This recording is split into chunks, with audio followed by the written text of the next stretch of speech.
오늘 본문 누가복음 2장 21절부터 40절 말씀은 예수 탄생 후에 할례를 받고 율법에 따른 예식을 하기 위해서 예루살렘 성전을 방문했을 때 일어난 사건들을 이야기하고 있습니다.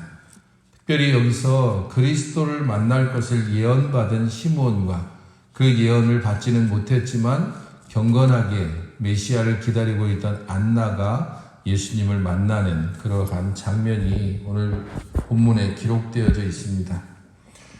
22절에서는 모세의 법대로 정결 예식의 날이 찼다라고 이야기함으로써 예수님께서 성전에 올라온 그 이유 혹은 목적에 대해서 이야기를 하고 있는데 두 가지 목적이 여기서 등장하고 있습니다. 율법에 쓴 바 혹은 율법에 말씀하신 대로 23절과 24절에서 두 가지 목적 때문에 이 성전에 올라왔다라고 얘기하는데 하나는 정결 예식 때문이다라고 말을 하고 있습니다. 남자를 일반적으로 출산할 경우에는 40일이 지난 후에 행하는 정결 예식이 레위기 12장에 기록되어져 있습니다. 그래서 이것은 산모를 깨끗하게 하는 그러한 정결 예식으로서 모든 이들이 행해야 합니다. 하지만 이 정결 예식은 굳이 예루살렘까지 와서 할 이유가 없습니다. 본 동네 나사렛으로 돌아갔다라고 하는 것으로 보아서 지금 나사렛에서부터 이 예루살렘까지 마리아와 요셉이 함께 했다는 것은 그만큼 먼 거리를 와야 하는 분명한 이유가 있습니다. 단순히 정결 예식만을 위한 것이라면 나사렛에 있는 가까운 제사장이 있는 곳 혹은 그 지방 제단이 있는 곳에서 그곳에서 충분히 정결 예식을 받을 수 있기 때문입니다. 그렇다면 뒤에 나오는 24절은 또 주의 율법에 말씀하신 대로라고 하는 산불리기 한 쌍 혹은 어린 집비둘기 둘로 제사하려 했다라고 하는 바로 이 부분이 실제적인 목적이 될 수 있습니다. 이것은 출애굽기 13장에 기록되어 있는 것처럼 초태생을 위한 대속의식입니다. 첫 해에서 난 남자마다 주의 거룩한 자라 하리라라고 하는 이 말씀을 따라서 모세의 율법을 따라 혹은 주의 율법을 따라서 예수님께서 첫 번째 태에서 난 자로서 거룩하게 구별된 자라 이렇게 예물을 드리는 것을 통해서 율법의 완성을 위해서 오신 예수님이라고 하는 것을 보여주기 위해서입니다. 율법의 요구를 이루실 뿐 아니라 그것을 통해서 율법 아래에 있는 우리들을 해방시켜 주시는 것입니다. 예수님께서 초태생으로서의 이 예식까지 온전히 행하심으로 사망 가운데서 일어난 첫 열매로서의 모습도 동일하게 여기서 생각해 볼 수 있는 것입니다. 모든 첫 번째 난자가 하나님께 속한 것처럼 이제 그 모든 것이 죽고 다시 새롭게 난 첫 열매로서의 예수님께서 주 앞에 드려짐이 되고 그 뒤를 따르는 우리 모두도 하나님 앞에 드려짐이 된다는 것은 뒤에 나오는 이야기들입니다. 그렇기에 예수님께서 율법의 요구를 완전히 이루시고 그 이후에 율법으로부터 우리를 해방시켜 주시기 위한 하나의 상징적인 모습으로 볼 수 있습니다. 25절부터는 35절까지는 시므온과 관련되어져서 의롭고 경건하여 이스라엘의 위로를 기다리고 있던 시므온, 성령이 그 위에 머물러 있었고 성령께서 네가 죽기 전에는 그리스도를 볼 수 있을 것이다 라고 하는 분명한 예언을 받은 사람입니다. 그에게 의롭다라고 이야기하는 것은 하나님 앞에 정직하다라고 하는 뜻도 되고 의롭다라고 하는 단어 자체가 항상 하나님과 연결되어지는 단어입니다. 그런 하나님 앞에서 온전한 의로움을 가지고 있습니다. 물론 그 의로움이 스스로 만들어낸 의로움이 아니고 하나님께서 그를 의롭다 여기시는 것에서부터 비롯되어집니다. 또한 경건하다라고 이야기하고 있는데 그가 일관적인 그리고 항상 동일한 믿음을 따라서 살았다는 것을 의미해주고 그것이 하나님께만 아니라 사람에게도 동일하게 나타난 것을 알려주고 있습니다. 그래서 의로움으로 하나님과 온전한 관계를 맺을 뿐 아니라 경건함으로 사람들과도 온전한 관계를 맺고 있던 시몬에 대해서 이야기를 해줍니다. 그가 예수님을 만나자 예수님을 안고서 하나님을 찬송하며 부르는 기도가 29절부터 32절에 나오는데, 이것은 예수 그리스도의 사역 중에 매우 긍정적인 사역이 여기에서는 표현이 되고 있습니다.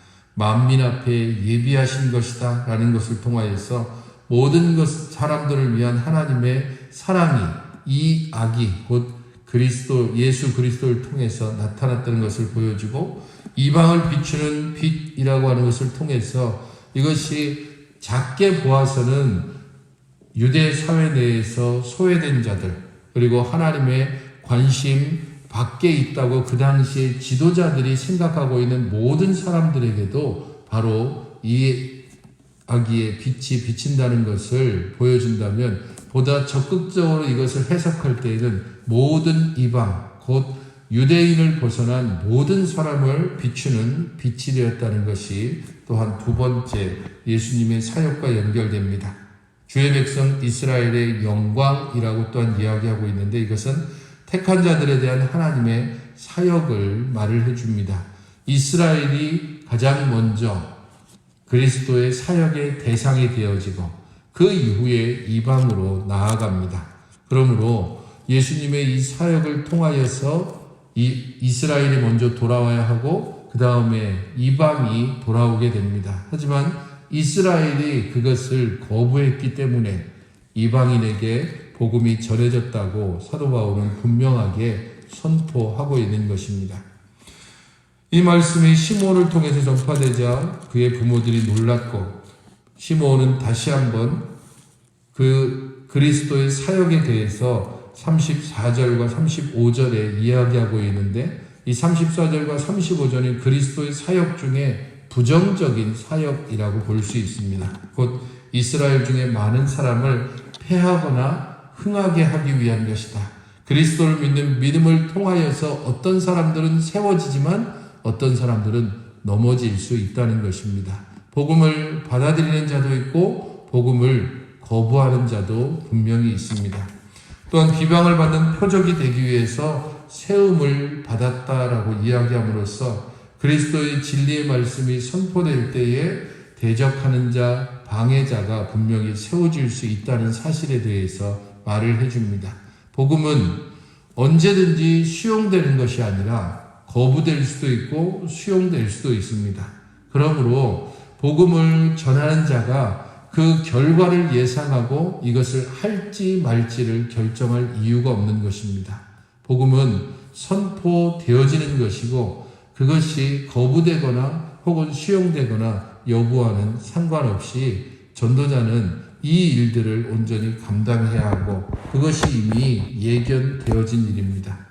칼이 내 마음을 찌르듯 할 것이다 라고 하는 이 말은 마리아 개인에게 해당할 때에는 육신의 아들로서 그리스도가 죽임을 당할 때에 마리아가 느꼈던 고통에 대하여서 이야기해 줄 수도 있고, 또 다른 한편으로는 이 너의 마음을 찌른다라고 했을 때 마리아 개인이 아니라 모든 사람들로 확대해 볼 수 있습니다. 곧 그리스도의 그 사역을 통하여서 우리들의 가장 깊은 죄의 문제가 건드려지고 그것이 우리들을 찌르듯이 회개케 하는 역사를 일으키는 것입니다.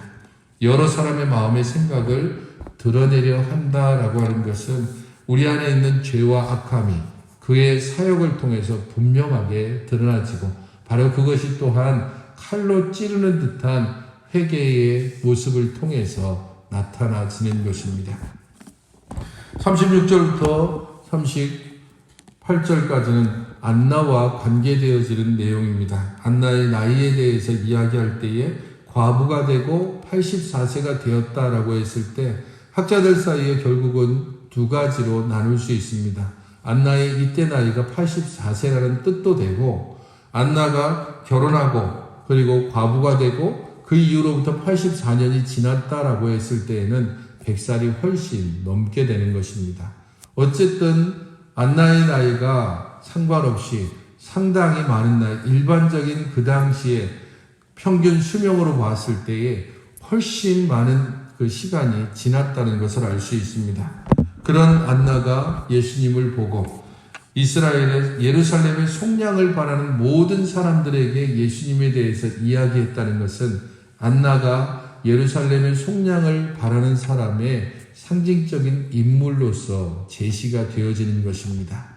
세상이 소망이 없는 것 같고 왕은 왕답지 않고 제사장도 제사장답지 않고 지도자들도 온전한 지도자의 역할을 하지 못하는, 그래서 캄캄한 어둠이 지배하는 것 같다던 그 당시 유대 사회 또한 예루살렘이라고 하는 이 공간 안에서도 여전히 예루살렘의 속량을 바라는 사람들, 의롭고 경건하여 하나님의 말씀의 예언을 받고 그 예언을 따라 기다리고 있는 안나와 시몬 같은 사람이 있었다는 것, 그것은 하나님께서 여전히 이 땅에 등불을 끄지 않으신다는 것을 보여주고 있습니다.